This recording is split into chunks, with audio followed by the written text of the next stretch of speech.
What an incredible night of WrestleMania Sunday. The triple threat by the women actually cooked one of the greatest women's triple threat we have ever seen in the history of the WWE. John Cena is officially a 17 times World Heavyweight Champion. Damian Priest versus Drew McIntyre was an incredible street fight.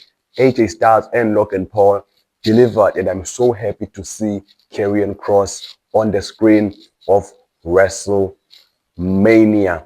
The fatal four-way match between Penta, Finn, Braun Breaker, and Dominic Mysterio delivered, and Dominic is your new Intercontinental Champion. We also got the return of Becky Lynch, who won alongside Lyra Valkyrie, her second WWE Tag Team Championships. And in the main event, we got John Cena versus Cody Rhodes. Cena won his 17th World Heavyweight Championship with the help of Travis Scott. I'm a little disappointed by that because I expected the return of the Final Boss.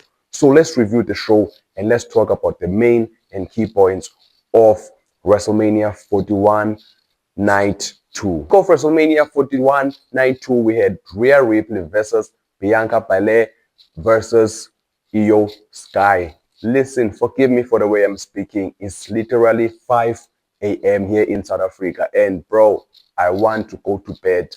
But let's talk about the match. It was an incredible match to kick off WrestleMania. I was so surprised to see the fans continuously booing Bianca Belair. But the women, they cooked.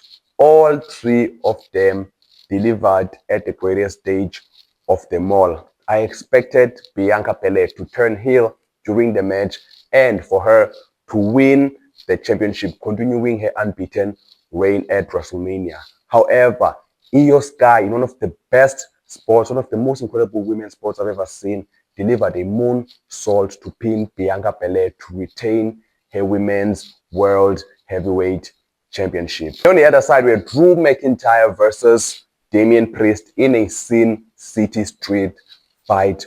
What an incredible and violent match these two had. And bro, we had that moment where Drew McIntyre went over to his brother to take a picture to post on his Twitter account. But that match was rough. Crazy spot after crazy spot.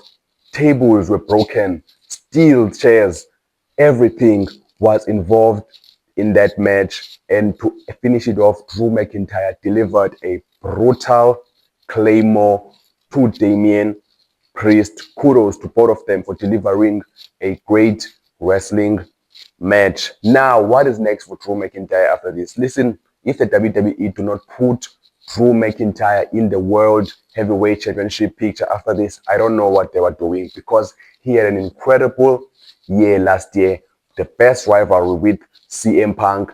He went to WrestleMania this year to fight Damian Priest instead of going on a World Heavyweight Championship feud. Now it's time to pull the trigger and put Drew McIntyre in a World Heavyweight Championship picture because he deserves it. And then it was time for the fatal four-way match for the Intercontinental Championship between Finn Balor, Dom, Penta, and Braun Breaker. What an incredible match. And guess what? The crowd all night long was cheering for Dominic Mysterio. And Dominic Mysterio deserves all the credit that he was getting. The match was incredible from start to finish.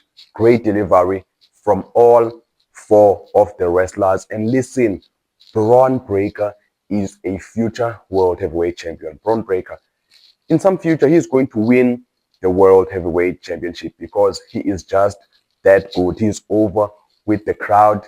He is incredible in the ring. He's great in the mic. He has the it factor to become a World Heavyweight Championship.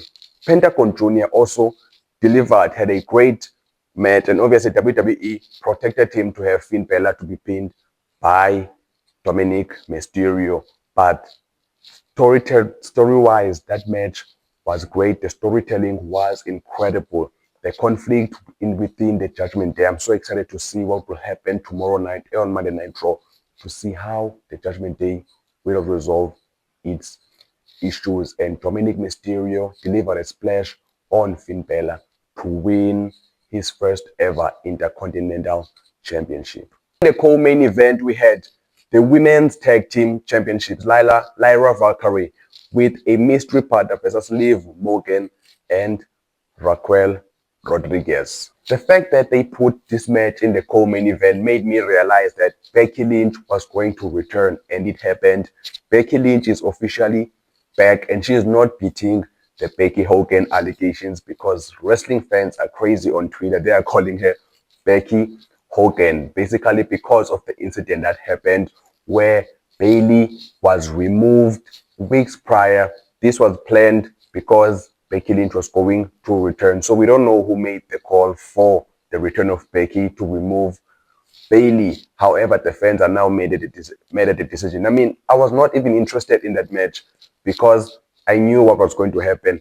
They were going to win the championships. Becky was going to come back. They were going to win the championships. And then Becky is going to have her Wrestlemania moment, which is what made me a little bit less interested in that match, because we could have put the Street Profits in that card. I'm going to say that once again. We could have had the Street Profits versus the Machine Guns versus DIY in a TLC match, and we could have had the return of Becky Lynch on Monday Night Raw, on the Raw after WrestleMania. But the WWE had to put Becky Lynch on WrestleMania, and they had to give her a big WrestleMania moment, obviously. And congratulations to her and Lyra Valkyrie, who are now the new Women's Tag Team Champions. And now in the main event, John Cena versus Cody Rhodes. Listen, this match, I was so excited to see this match from the beginning till the end. The entrance from John Cena was just incredible. A black and white entrance. No running, no fancy colors, no Titantron. Just John Cena walking down to the ring. And obviously Cody Rhodes also had an incredible entrance. The match began kind of slow with John Cena doing what a typical heel would do. He would often go out, he would come back. But what was interesting to me was the fact that the crowd turned on Cody Rhodes.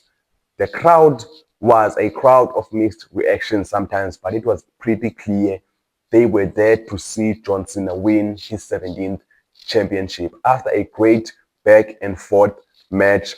4 attitude adjustments, making me say the attitude adjustment is no longer a serious finisher. It's just a weak finisher. Cody kicked out of 4 attitude adjustments. It reminds me of the time when Roman kicked out of 5 attitude adjustments in one single match. And then there were some shenanigans. Travis Scott came in and he tried to help John Cena. He prevented Cody Rhodes from retaining, and then he received a crossroads from Cody Rhodes, leading to John Cena to hit Cody Rhodes with a low blow and hit him with the championship right on his face to win his record 17th World Heavyweight Championship. I did not expect a 48-year-old Cena to put off an incredible match like that, but John Cena went there and he delivered, not only in the ring, but with the storytelling. That's the most important thing in wrestling, the storytelling. A simple story was told in that match. I did not love how the match ended, obviously, because I expected the arrival of the final boss, but The Rock was nowhere to be found. It's crazy though that The Rock was supposed to be in that match. The Rock was supposed to be there because he was the guy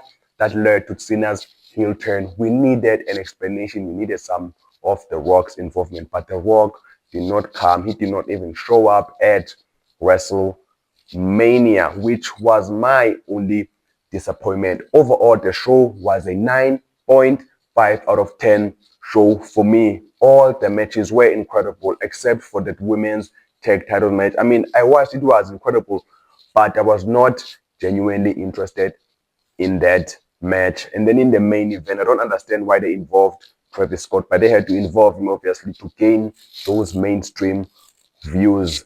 The pay-per-view overall was a 10 out of 10 pay-per-view. Great pay-per-view from the WWE. The production, the entrances, the matches, the storytelling were all on point, and now I am so excited to see what is going to happen tomorrow night at Monday Night Raw. Listen, I apologize for a video that is so rushed. It's 5 a.m. here in South Africa, and I am so tired after watching Wrestlemania from 1 a.m. until 5 a.m. I have not slept for the last 2 days. I had to watch night 1 and night 2 of Wrestlemania.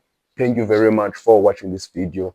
May you please like, subscribe, and share your comments and tell me what did you think of Wrestlemania night 1 and night 2 as a whole.